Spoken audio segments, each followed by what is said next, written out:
Stocks closed down Monday on the second to last trading day of 2024, a year in which all three major indexes posted strong double-digit gains.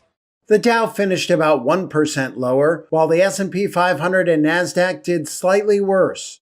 The Nasdaq, though, is on track for about a 30% annual gain, while the S&P is headed for a 24% rise over the past 12 months, and the Dow is up 13% in that time.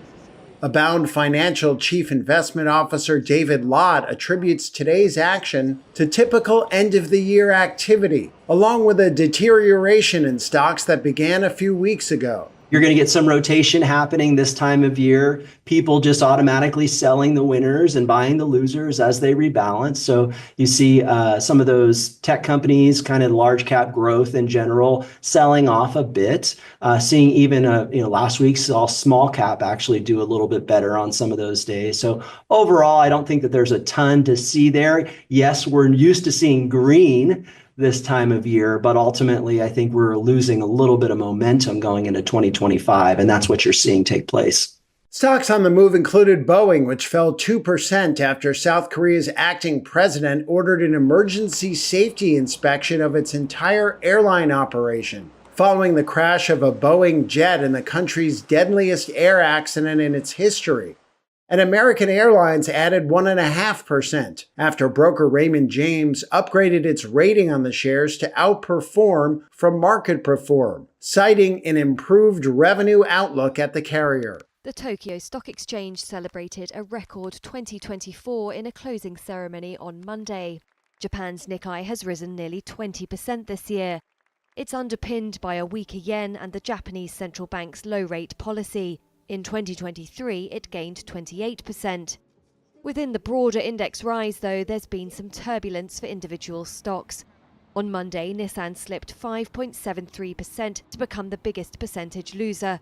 But the carmaker's shares have surged over a third this month as merger talks with peer Honda surfaced. Despite the boost, Nissan's stock ends the year down over 13%.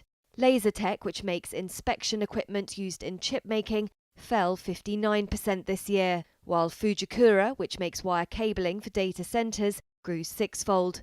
It became the top percentage gainer on the index. As attention turns to 2025, investors will likely be eyeing Donald Trump's return to the White House, including the threat of tariffs. But in November, Reuters reported that Asian markets are shaping up as surprisingly resilient investment markets, and that fund managers are optimistic the region can withstand tariffs better than Europe. Investors say Asia's exporters and supply chains have been able to better weather previous trade tensions. In the final day of trading for 2024, Chinese stocks registered their first annual gain following an unprecedented three-year decline. Hong Kong shares ended the year higher, supported by optimism over policy support. The blue-chip CSI 300, which tracks the biggest companies listed in Shanghai and Shenzhen, rose 14.7% this year. It finally breaks a losing streak since 2021, which was set off by the pandemic, property sector woes, and weak consumer confidence. The Shanghai Composite Index gained 12.8% in 2024, and Hong Kong's benchmark Hang Seng Index closed the year up over 17%, ending 4 consecutive years of losses.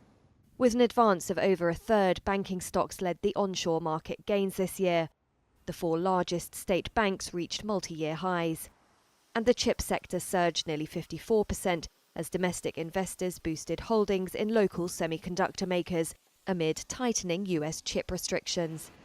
Looking ahead to 2025, one analyst told Reuters that dividend-paying stocks could still outperform the broader market in the short term, particularly if US President-elect Donald Trump's arrival brings any market disruptions. China's factory recovery could be losing steam. The closely watched Purchasing Managers' Index for manufacturers slowed to 50.1 in December. That's short of forecasts and barely above the key 50-point level that indicates rising activity. Tuesday's number suggests the effects of policy stimulus are yet to come through. China's economy has been struggling with weak consumption and investment. Policymakers have responded with a series of fiscal and monetary support measures. Among other things, they hope that will stabilise the struggling property sector, which has weighed on the whole economy.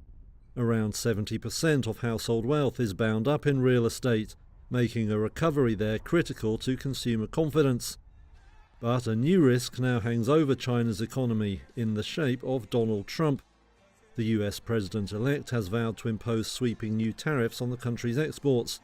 During his election campaign, he said the levies could go above 60%. Looking ahead, Beijing officials have recommended China maintain a 5% growth target for 2025. At an agenda-setting meeting earlier in December, policymakers vowed to increase the budget deficit, issue more debt, and loosen monetary policy as part of steps to boost growth. Last week, the World Bank warned that subdued business and consumer confidence and headwinds in the property sector would continue to drag on China in 2025.